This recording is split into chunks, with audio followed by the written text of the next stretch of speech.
Exode chapitre 5. Moïse et Aaron se rendirent ensuite auprès de Pharaon et lui dirent: Ainsi parle l'Éternel, le Dieu d'Israël, laisse aller mon peuple, pour qu'il célèbre au désert une fête en mon honneur. Pharaon répondit: Qui est l'Éternel pour que j'obéisse à sa voix en laissant aller Israël? Je ne connais point l'Éternel, je ne laisserai point aller Israël. Ils dirent: Le Dieu des Hébreux nous est apparu, permets-nous de faire 3 journées de marche dans le désert, pour offrir des sacrifices à l'Éternel, afin qu'il ne nous frappe pas de la peste ou de l'épée. Et le roi d'Égypte leur dit: Moïse et Aaron, pourquoi détournez-vous le peuple de son ouvrage? Allez à vos travaux. Pharaon dit: Voici, ce peuple est maintenant nombreux dans le pays, et vous lui feriez interrompre ses travaux?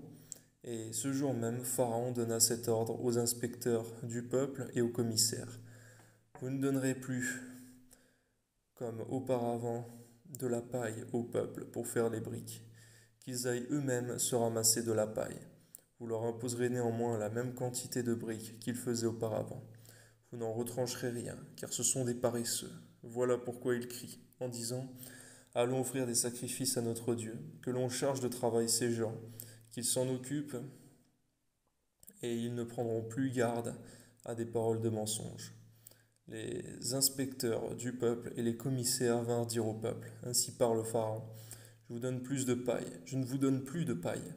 Allez vous-même vous procurer de la paille où vous en trouverez, car l'on ne retranche rien de votre travail.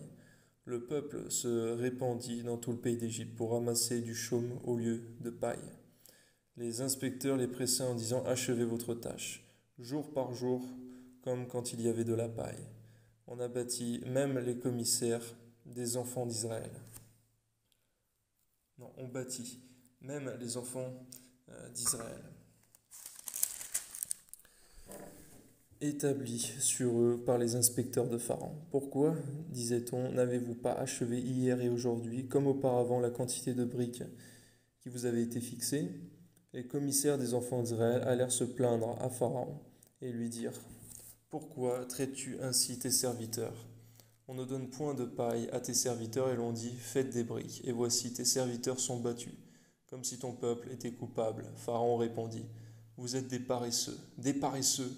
Voilà pourquoi vous dites: Allons offrir des sacrifices à l'Éternel. Maintenant, allez travailler.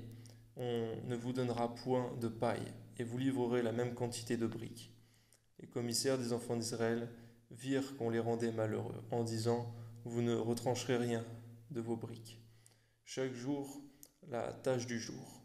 En sortant de chez Pharaon, ils rencontrèrent Moïse et Aaron, qui les attendaient. Il leur dit: Que l'Éternel vous regarde et qu'il juge. Vous nous avez rendus odieux à Pharaon et à ses serviteurs. Vous avez mis une épée dans leurs mains pour nous faire périr. Moïse retourna vers l'Éternel et dit: Seigneur, pourquoi as-tu fait du mal à ce peuple? Pourquoi donc m'as-tu envoyé? Depuis que je suis allé vers Pharaon pour parler en ton nom, il fait du mal à ce peuple, et tu ne m'as point délivré de ton peuple. Garde-nous, Seigneur, d'avoir de la culpabilité, des remords, lorsque nous faisons ton œuvre, même si il y a des conséquences difficiles à cela, Seigneur. Donne-nous de t'être fidèles et de ne pas murmurer. Au nom de Jésus, amen.